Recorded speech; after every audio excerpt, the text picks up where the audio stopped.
विधानसभा चुनाव में प्रचंड जीत दर्ज कर भारतीय जनता पार्टी ने राज्य में तीसरी बार शानदार फतह हासिल की है। अब इंतजार हरियाणा में बीजेपी की नई सरकार के गठन का है। मुख्यमंत्री कौन बनाया जाएगा, इस सस्पेंस पर से बीजेपी पहले ही पर्दा उठा चुकी है। हरियाणा बीजेपी प्रदेश अध्यक्ष मोहन लाल बड़ौली ने पहले ही घोषणा कर दी है कि मुख्यमंत्री के तौर पर शपथ नायब सिंह सैनी ही लेंगे। जाहिर है बड़ौली की ओर से की गई ये घोषणा भाजपा हाईकमान के इशारे पर ही की गई होगी।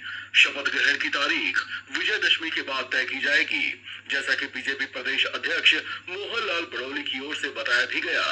खास बात यह है कि नायब सैनी की कैबिनेट लगभग पूरी तरह से फ्रेश और नए चेहरों वाली हो सकती है, क्योंकि बीजेपी की पिछली सरकार के 9 मंत्री अपनी कुर्सी इस चुनाव में नहीं बचा पाए, जबकि कुछ पुराने मंत्रियों को बीजेपी ने चुनाव में टिकट ही नहीं दिया था। ऐसे में कौन होंगे हरियाणा के नए मंत्री, इस पर चर्चाएं तेज हो गई हैं। हरियाणा के नए मंत्रिमंडल के जिन संभावित चेहरों की चर्चा सबसे ज्यादा है, उनमें पहला नाम एक ऐसी महिला का है जिसने इस चुनाव में इतिहास रच दिया। ये महिला कोई और नहीं बल्कि किरण चौधरी की बेटी श्रुति चौधरी है। श्रुति चौधरी हरियाणा के 4 बार के मुख्यमंत्री रहे बंसीलाल की पोती है। तो शाम सीट पर बंसीलाल परिवार की धाक पिछले कई दशकों से है, लेकिन अब की बार श्रुति और उनकी मां किरण चौधरी कांग्रेस छोड़कर भारतीय जनता पार्टी में शामिल हो गई थी। ऐसे में ये चुनाव जीतना उनके लिए बड़ी परीक्षा बन गई थी, जिसमें वो कामयाब रही। कांग्रेस के गढ़ में कमल खिलाकर वो अपना दम दिखा चुकी हैं, लिहाजा उन्हें इसका प्रसाद मंत्री पद के तौर पर मिलने की पूरी संभावना है।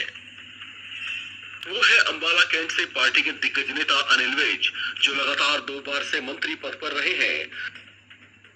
7 बार चुनाव जीतकर अपने नाम का डंका बजवा चुके अनिल विज का मंत्री पद इस बार भी पक्का माना जा रहा है।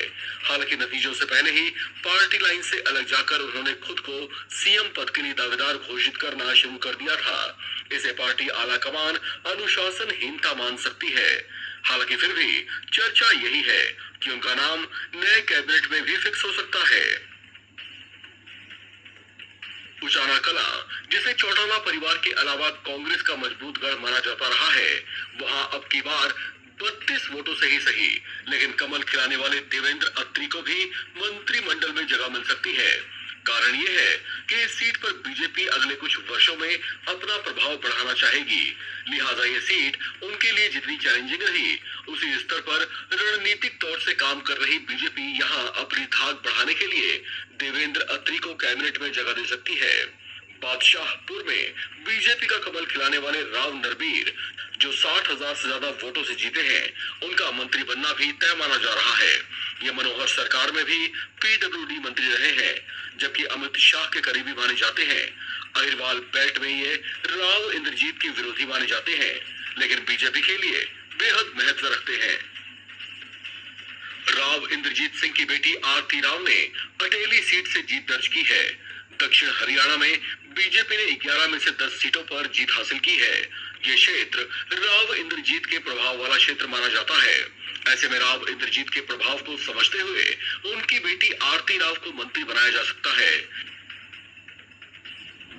इसके अलावा सैनी सरकार में तेज तर्रार चेहरा रहे पानीपत ग्रामीण से तीसरी बार चुनाव जीतने वाले महिपाल ढांडा भी मंत्री पद पा सकते हैं।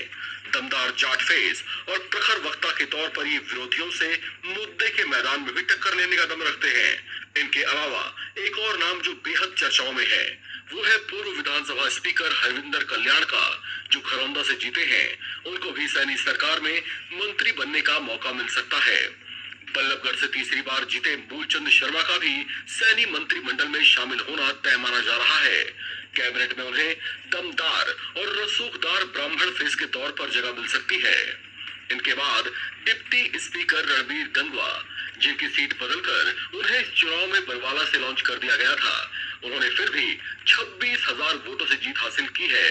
वे भी मंत्री बनाए जा सकते हैं। जबकि मनोहर लाल सरकार के पहले कार्यकाल में मंत्री रहे कृष्ण कुमार बेदी की भी सीट बदलकर नरवाना कर दी गई थी। ये फिर भी शानदार जीत हासिल कर इस चुनाव में दमदार कमबैक किए हैं। ऐसे में इनको भी इस बार हरियाणा कैबिनेट में मंत्री पद मिल सकता है। इस खबर में फिलहाल इतना ही। बाकी अपडेट्स के लिए आप बने रहें